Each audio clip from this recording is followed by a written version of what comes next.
Inilah cerita sikit pasal Anas bin Malik. Paling tidak kita kenal lah tokoh-tokoh kita kan. Sebab ni perawi-perawi glamour ni kan. Malulah kalau tak kenal kan. Baik. Dia kata, sesungguhnya Rasulullah sallallahu alaihi wasallam bersabda. Nabi kata, "Inna fil jannah lasuqa." Dalam syurga ni ada pasar. Ada satu pasar, ya'tunaha kulla jumu'atin. Yang mana orang-orang dalam syurga ni, penghuni-penghuni syurga ni akan pergi ke pasar tu setiap kali Jumaat. Setiap kali Jumaat kita akan pergi pasar. Okey. Bagi orang yang tak duduk dekat negara Arab ni mungkin susah sikit nak bayang lah. Tuan-tuan, kalau negara Arab ni hari Jumaat ni cuti. Macam Kedah lah, Kedah, Johor kan, Terengganu, Kelantan Jumaat cuti. So bila cuti ni hari kita rehat lah. So bila lepas Jumaat tu, waktu-waktu makan tengah hari, lepas tu pergi pasar, hari yang kita meluangkan masa bersama keluarga. Kita mencari Ahad lah. Mencari Ahad di sini lah. Jadi hari Jumaat ni, orang-orang di syurga akan pergi ke pasar. Satu pasar. Cuma ulama' berbeza pendapat. Al-Imamun Nawawi dengan Al-Qurtubi ketika menghuraikan hadis ni, dia kata sebenarnya bukan hari Jumaat. Sebenarnya Allah Ta'ala adakan pasar tu miqdar al-usbu', sekadar seminggu sekali. Pasal apa seminggu sekali? Dia kata Imam Nawawi, syurga ni mana ada hari? Syurga ni tak ada hari. Kerana hari ni muncul bila? Hari ni muncul bila mana? Bumi berputar. 24 jam tu, bumi pusing satu kali pusing. Maka barulah berlakunya siang dan malam. Tahun pula berlaku bila bumi putar matahari, mengorbit matahari, baru berlaku tahun. Bumi pusing dekat orbitnya sendiri, yang tu berlakunya siang dan malam. Maka kata Al-Imam Nawawi dan Al-Qurtubi, dia kata ini bahasa kiasan, nak bagi faham. Yang penting kadar seminggu sekali ada pasar. Ini kata Al-Imam Nawawi dengan Al-Qurtubi, Abul Abbas Al-Qurtubi dalam Al-Mufhim. Manakala Syekh Mulla Ali Al-Qari dalam kitab dia Mirqat Al-Mafatih, dan juga pengarang kitab ni Syekh Al-Ashqar, Syekh Umar Sulaiman Al-Ashqar, dia mengatakan Allah Ta'ala kata hari Jumaat, Nabi kata hari Jumaat lah. Kenapa hari Jumaat? Kerana kata Syekh Mulla Ali Al-Qari, siang dan malam ni bukan kira putaran matahari saja, putaran bumi saja. Siang dan malam ni berlaku bila ada cahaya siang, gelap malam. Berlakulah hari. Dan kita kena ingat, Allah Ta'ala sebut apa? Inna yawman 'inda rabbika ka alfi sanatin mimma ta'udun. Satu hari di sisi Tuhan kamu seperti 1000 bulan. Betul? Satu hari di sisi Tuhan kamu seperti 1000 bulan. Maksudnya ada kiraan hari. Cumanya kiraan hari di sisi Tuhan tak sama macam kiraan hari dalam dunia. Kerana apa? Kerana time, masa adalah sesuatu yang relatif. Masa ni sesuatu yang relatif. Apa maksud relatif? Dia bergantung kepada sistem di mana kita duduk. Sistem kiraan hari di bumi tak sama macam sistem kiraan hari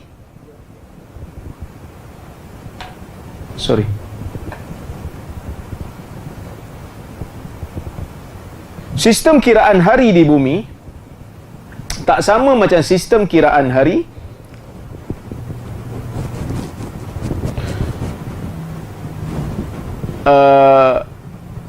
di dalam neraka. Tak sama kiraan hari di sisi Tuhan. Sebab itu Tuhan kata wa inna yawman 'inda rabbika ka alfi sanatin mimma ta'udun. Sesungguhnya satu hari di sisi Tuhan kamu sama seperti 1000 tahun yang kamu kira. Kerana waktu tu berbeza dari sudut dia bergantung. Kita nak kira macam mana. Sebab itu masa tahun pun beza, Syamsiah dengan Qamariyah. Kan? Tahun kita dengan tahun Cina pun tak sama. Tahun kita dengan tahun India pun tak sama. Kerana cara kira tu berbeza. Cara kira tu berbeza. So kalau katalah kita duduk dekat Marih, kan? Satu hari di Marih lebih panjang daripada kita sebab di belakang kita. 1 tahun di Marih dengan 1 tahun dekat bumi, panjanglah Marih lagi. Tapi kalau kita yang duduk dekat planet yang paling dekat dengan matahari, apa? Utarik.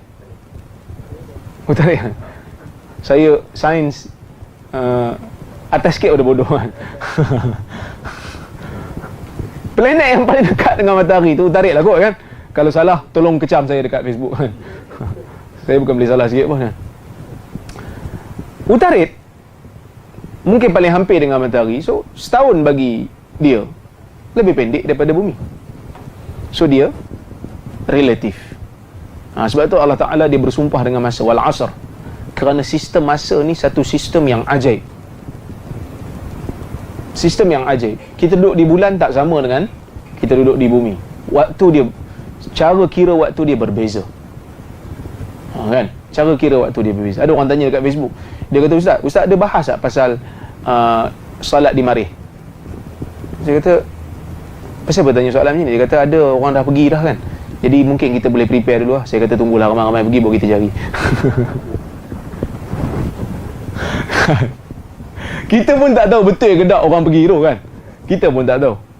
Setakat yang paling jauh pun bulan lah kan. Manusia pergi. Itu pun dah mula orang pertikai kan. Betul ke tak dia orang pergi ke bulan ni. Wallahu alam, kita pun tak tahu lah. Tapi JAKIM ada buat manual kan untuk solat di ISS. ISS ni tak adalah sejauh bulan, tapi dah ada lah. Baik, saya wallahu alam secara dasarnya saya setuju dengan Syekh Mullah Ali Al-Qari dan penulis ni. Maksudnya bila Nabi kata hari Jumaat lah. Kerana kalau Nabi maksudkan bahasa kiasan, dah tentulah Nabi sebut. Bukanlah kalau Nabi tak nak maksudkan Jumaat betul, Nabi akan kata seperti sekadar Jumaat. So, faham lah bila Nabi sebut ya'tunaha kulla Jumaat, mereka mendatangi pasar ni, pergi ke pasar ni setiap kali Jumaat. Macam mana kira hari tu? Wallahu a'lam.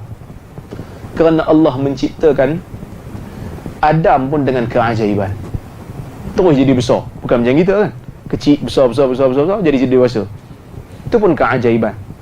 Kita pun tak tahu macam mana. Yang pentingnya kita beriman seperti mana yang disebut oleh Allah dan Rasul. Tapi taklah bermakna kita kata Imam Nawawi tak beriman dengan Allah dan Rasul. Cuma Imam Nawawi ni dia faham kod lain. Cuma kita kata dalam bab ni nampak kita faham literal tu lebih selamat lah. Kerana kita pun tak tahu syurga tu macam mana. Tapi kita menghormati Imam Nawawi kerana dia cuba juga nak bagi orang faham dari sudut ni. Kedua-duanya adalah ilmuwan Islam yang telah berjuang banyak untuk Islam, nak bagi orang-orang faham. Cuma dalam isu ni nampak kalau kita pegang literal pun okey kot. Lebih baik lah. Lebih baik. Tapi ini tak adalah kaitan dengan rukun iman pula. Tak ada orang faham. Siapa yang tak percaya Jumaat, maka terganggu imannya. Tak lah kan. Yang penting dalam syurga lah. Okey. Kemudian bila dia pergi, ini yang dimaksudkan ni. Ada orang tanya kadang-kadang, dia kata, Ustaz, dalam syurga orang lelaki ni dia ada paling kurang 2 isteri dia. Minal huril ain, dalam hadis disebut. Setiap lelaki yang masuk dalam syurga paling tidak ada 2 hurul ain. Bidadari. Paling kurang. Kalau dia soleh lebih lagi, mungkin lebih lagi lah kan? Yang penting dalam syurga dia tak ada bujang. Kalau dia mati bujang pun dalam syurga Tuhan bagi 2.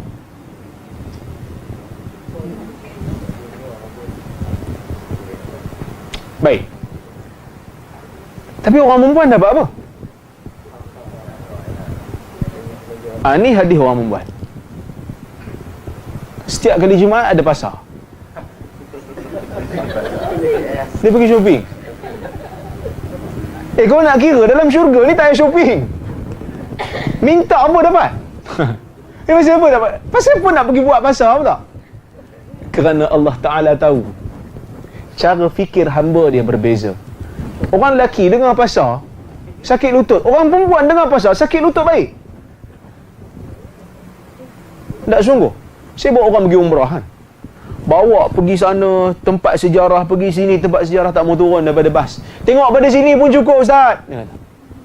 kita bawa pergi tempat Uhud kan, medan Uhud. Kami duduk sini je lah, tak larat nak turun. Tapi bila pergi pasar Tamar ke pasar apa, dia turun. Hilang sikit lutut dia, hilang pakcik. Alhamdulillah. Dia dapat tengok kain kan. Dia dapat tengok baju. Dia, itu tawajuh. Maksudnya kita panggil apa? Orang perempuan punya minat. Minat. Walaupun dalam hadis disebut tak ada pembelian. Cuma di pasar ni akan ditunjukkan benda-benda yang kita minat, kita boleh ambil terus. Kita boleh ambil terus. Dan bagi orang lelaki, tunggu isteri shopping adalah satu azab kan. Tapi tak macam mana kan, kenalah ikut juga, kerana itu minat dia. Seperti mana dia pun ikut juga kalau kita tengok bola kan. Fatahubbu rihus syamal. Maka bila dia pergi ke pasar, angin daripada utara akan berhembus. Angin daripada utara. Syamal tu utara, rih tu angin. Angin daripada utara akan berhembus dalam syurga. Berhembus, fatahsu fi wujuhihim wa thiyabihim. Maka akan kenalah, berhembuslah pada muka dan pakaian mereka. So bila dia orang pergi pasar hari Jumaat tu, bukan pergi pasar dalam keadaan panas terik lah. Pergi pasar dalam keadaan angin berhembus. Maksud dalam keadaan yang sangat selesa. Kira selesa sungguh lah kan. Baik. Fayazdaduna husna wa jamala. Maka bila terkena angin tu, mereka bertambah kecantikan dan pakaian mereka bertambah cantik.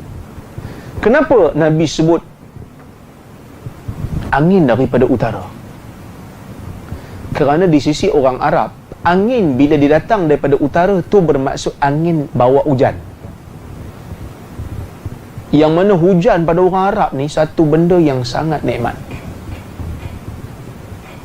Orang Arab ni, kalau belah-belah Saudi kan, yang kering, hujan je cuti. Hari tu hujan, cuti. Tak kerja, tak sekolah, tak kerja. Pasal apa? Enjoy lah, nak pergi main hujan. Satu, yang keduanya sebab peparitan ni tak bagus lah, takut banjir, kilat ke apa kan. Tapi dia sudut seronok tu, dia orang seronok lah hari hujan. Macam kita hujan, alamak hujan pula nak pergi main bola ni kan. Kerana kita selalu hujan. Jadi angin yang datang daripada utara, daripada Syam tu, angin yang membawa hujan. So angin yang mengembirakan. Bila datang pada hari Jumaat dalam syurga tu, gembira orang tengok, gembira orang rasa. Angin yang sejuk, angin yang datang dalam keadaan mendinginkan, bukan angin yang panas. Ada angin yang panas, angin yang waktu saif, angin yang datang pada waktu musim panas, yang tak bawa hujan, angin tu panas. Lagi dia bertiup, lagi panas. Tapi berbeza dengan angin yang datang membawa hujan. Angin tu sejuk kerana dia terkena air hujan. Baik. Kena je angin tu, terus bertambah cantik dan bertambah seri. Masa keluar tadi, orang dalam syurga ni umur berapa? Dalam hadis, orang dalam syurga umur 33 tahun. Semua yang masuk dalam syurga, semua umur 33 tahun. Cuma ulama' berbeza pendapat bagi bayi yang mati waktu dia belum balik ataupun mati waktu kecil, mati dalam perut, berapa umur mereka? Yang tu ada khilaf. Sebahagian ulama' mengatakan dia akan jadi umur 33 tahun. Ada yang kata begitu, ada yang kata tak. Waktu dia dalam syurga, dia akan jadi wildan. Dia akan jadi budak yang berkhidmat untuk ahli syurga. Ada yang kata tak. Ada yang kata masa dekat padang mahsyar, dia jadi budak kecil. Dia akan cari mak ayah dia, masukkan ke dalam syurga. Bila dia masuk balik dalam syurga, dia akan jadi 33 tahun. Wallahu ta'ala a'lam. Ini pandangan ulama' berdasarkan beberapa riwayat daripada Nabi SAW. Tapi yang penting nanti kita masuk syurga, kita tengok kan? Cumanya Allah Ta'ala tak zalimi ahli syurga. Semua akan berada dalam keadaan yang paling nikmat. Kita masuk syurga umur 33 tahun kan? 33 tahun. Siapa 33 tahun? 33 tahun ni waktu dia, waktu tengah smart lah kan? Waktu tengah betul-betul Ustaz Zaid 33 tahun. 34 eh? Ustaz Zaid 34. Macam tu lah lebih kurang kan. Smart macam tu lah. Muda kan. Uban pun tak banyak hari, tak nampak lah ada uban, tak nampak hari kan. Baik. Masuk-masuk bertambah handsome, bertambah cantik. Tak perlu nak pakai Q putih lah kan. Memang smart lah. Pergi je pasar tu bertambah. Kena angin tu bertambah. Fayarji'una ila ahlihim wa qad izdadu husna wa jamala. Mereka pun kembali balik ke keluarga mereka dalam keadaan mereka bertambah keindahan dan bertambah kecantikan. Fayaqulu lahum ahluhum, ahli keluarga mereka berkata kepada mereka, demi Allah, kamu telah bertambah selepas kamu meninggalkan kami, kamu bertambah cantik, bertambah handsome. Maksudnya bila balik daripada pasar tu balik ke rumah, biasa kalau kita balik ke rumah berpeluh-peluh kan, balik pasar, angkat barang semua. Tak, dalam syurga balik daripada pasar tambah lagi. Tadi pergi tu dah handsome dah, pergi tu dah cantik dah, cun dah orang kata. Balik daripada tu kena angin tu lagi tambah comel lah. Okey, baik. Fayaqulun, orang yang pergi pasar tu kata, antum wallahi laqad izdadtum ba'dana husna wa jamala. Kamu juga sama. Tadi masa kami pergi, kamu tinggal kat rumah cantik dah, balik ni cantik lagi. Maksudnya bukan hanya orang yang pergi pasar je yang bertambah cantik, yang bukan kaki shopping dalam syurga pun sama juga. Bertambah kecantikan dia, bertambah keindahan wajah dia. Tak perlu beli produk-produk tu. Okey.